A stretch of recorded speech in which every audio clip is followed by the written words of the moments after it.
Derdin nedir ulan çakal, öyle atılmaz bu çatal.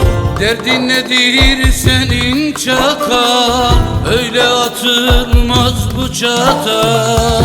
Yürekliysen gel bana çak, ben o zaman görem seni.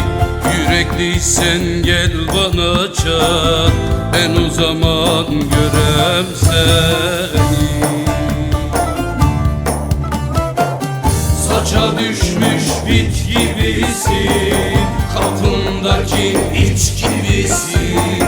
Kuduz köpekler gibisin, senden adam olmaz ulan. Saça düşmüş bit gibisin, kapındaki iç gibisin.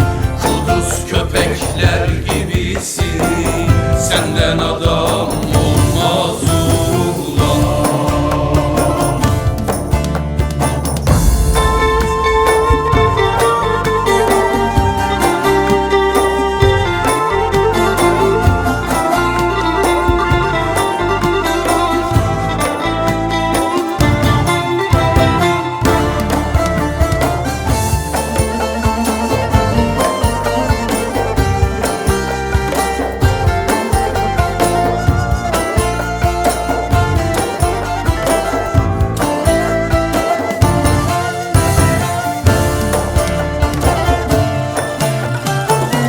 Seni gidi densiz hayvan, sana da kalmaz bu devran.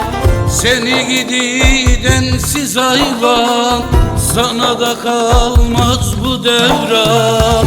Sözüm sana dinle uyan, ben de Kürdüm insanım ulan. Sözüm sana dinle uyan, ben de Kürdüm insanım insan. Saça düşmüş bit gibisin, kapındaki iç gibisin. Kuduz köpekler gibisin, senden adam olmaz ulan. Saça düşmüş